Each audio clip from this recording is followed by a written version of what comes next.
The Nightmare Weaver. Elara Vance's sanity didn't crumble from the nightmares themselves, but from the exhaustion they left behind. Her dreams, once a vibrant landscape of her own making, had soured into a toxic sludge that left her gasping for air.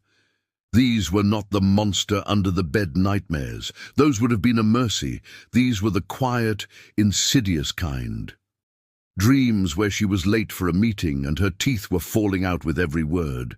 Dreams where she was in a crowded street, but everyone's face was a featureless blank plate of bone. The most persistent and scarring was a recurring vision of her mother on her deathbed, her face a serene mask, and Elara, unable to reach her, watching her slip away like sand through an hourglass. The terror wasn't in the dreams themselves, but in the emotional residue they left behind, a thick film of dread that coated her waking hours, dulling her creativity and making her hands shake as she tried to work. She'd tried everything: herbal teas, meditation apps, even the apathetic hum of late-night television. Nothing worked. Then came the phone call from her Aunt Maeve. The old woman's voice was a comforting balm, thick with the wisdom of a life lived. "You know, dear," she said, her voice a soft rustle of autumn leaves, "what you need is a dream catcher. The real kind. The ones the old ones used to make. They filter out the bad dreams and let the good ones through." Elara humoured her, thanked her, and hung up.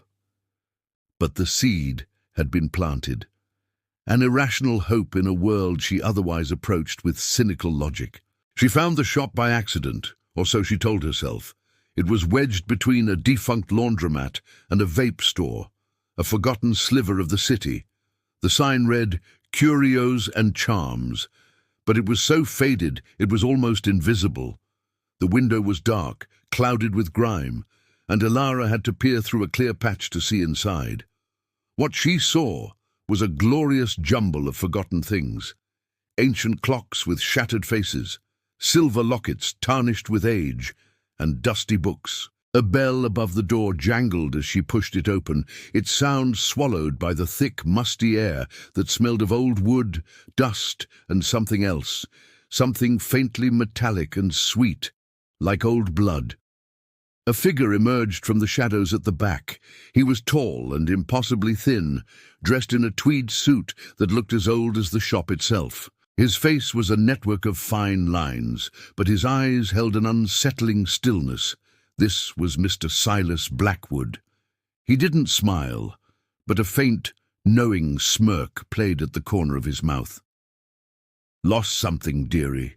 he asked, his voice a low, gravelly hum that seemed to vibrate in her chest. "No," Elara said, her voice a little shaky. "Just looking for something for my sleep." Blackwood's smirk widened. He didn't speak, but simply glided toward a glass case at the very back of the shop. He unlocked it with a tiny silver key, and from a bed of black velvet he lifted it. It was a dream catcher, but nothing like the feathered trinkets sold in tourist shops.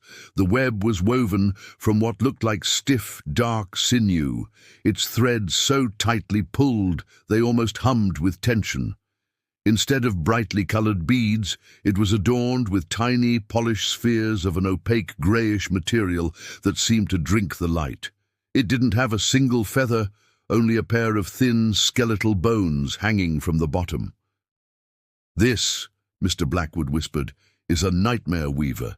It doesn't catch dreams, dearie, it holds them, and it keeps them from ever bothering you again." He explained it was a special artifact for those whose dreams had become poison. He gave a cryptic warning about its power, but dismissed it quickly with a wave of his hand. An old wives' tale, of course. Elara's skepticism screamed at her, a little voice telling her this was a dangerous game, but the lure of a full night's sleep was too great. The price he quoted was so laughably low, she almost felt guilty. She handed him the money, her fingers brushing his, and felt a coldness so profound it made her shiver. That night, she hung the Nightmare Weaver above her bed, the strange, lightless beads swinging gently. She lay down, her mind a swirl of doubt and hope, and for the first time in months, she fell asleep instantly. She woke the next morning feeling more rested than she had in years. The air in her apartment felt different, and a creative spark she hadn't felt in a long time flared to life. She worked tirelessly, her focus sharp, her ideas brilliant, and by the end of the week she had a pile of finished work that would have taken a month to complete. The nightmares were gone, vanished, but the silence was unnerving. She started to notice things, a shadow in her peripheral vision that shifted when she turned her head, the faint scent of dust and old metal that clung to her furniture, a quiet whisper, too soft to decipher, that seemed to curl from the corner of her living room late at night. She blamed the old building, her imagination, anything but the trinket above her bed. Then one night the dreams came back, but they were different. They weren't just nightmares, they were vividly, agonizingly real. She dreamt of her mother again, but this time she was screaming, her face contorted in silent, desperate terror, reaching for Elara. She woke up in a cold sweat, her heart hammering against her ribs, but the nightmare weaver was still. The opaque beads, however, seemed to pulse with a faint, internal light, and for a moment she swore she could see a swirling vortex of dark colors inside them. The line between dream and reality blurred. In her waking hours, she would see the shifting shadow again, but this time it was a tall, gaunt figure that mirrored her own form. She would hear the whispers, but now they formed words, taunting her with her deepest insecurities.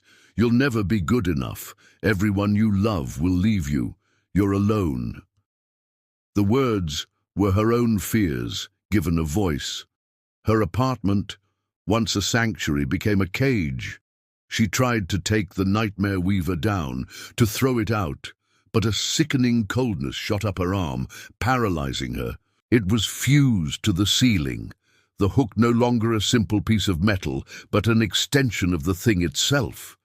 It had rooted itself in her home, in her life, and was now actively feeding. She began to understand what it did. It didn't simply filter bad dreams. It absorbed them, feeding on the fear they generated. And now, bloated and powerful, it was not only creating new nightmares, but manifesting them in her reality. The terror was a harvest, and she was the field. The final descent came one evening. The shadows in the corner of her room coalesced, taking on a terrible gaunt form with long skeletal fingers that scraped her walls.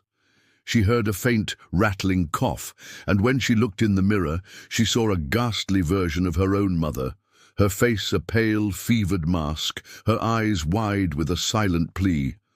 Elara knew she couldn't run. She had to fight. She snatched a heavy glass paperweight from her desk and charged at the nightmare weaver. A torrent of visions flooded her mind. She saw herself falling from a skyscraper, felt her bones shatter. But she pushed through it, a desperate animal roar tearing from her throat. She swung the paperweight, shattering it against the hard, sinewy web. The beads exploded, not with glass and dust, but with a thick, putrid vapor that smelled of rot and burned her eyes.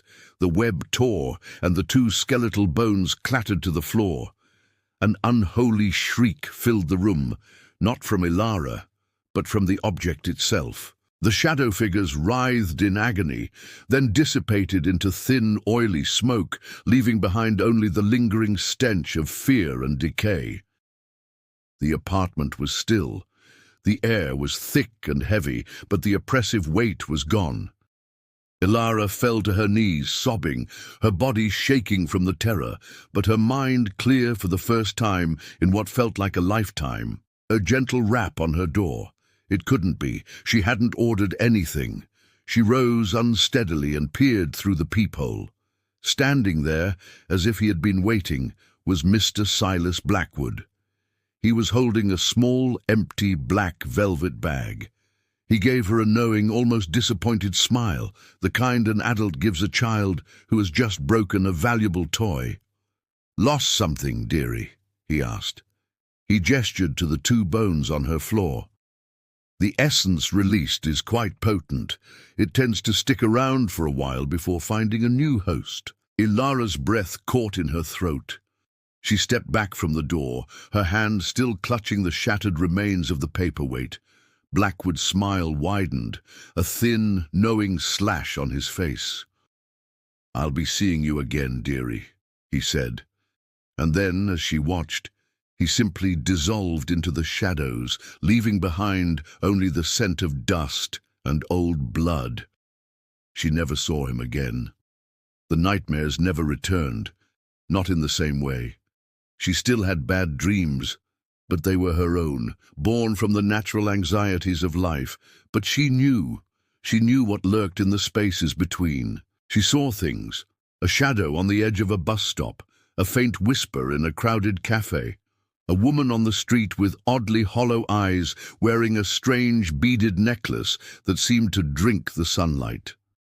The terror hadn't been defeated, it had simply moved on. It was out there looking for a new home, and Elara was forever left with the cold certainty that the nightmare weaver was still weaving, its invisible web now spread across the city, catching the fear of others just as it had caught her own. And somewhere she knew another soul was about to be freed from their nightmares, only to find that the price of peace was an eternity of waking terror.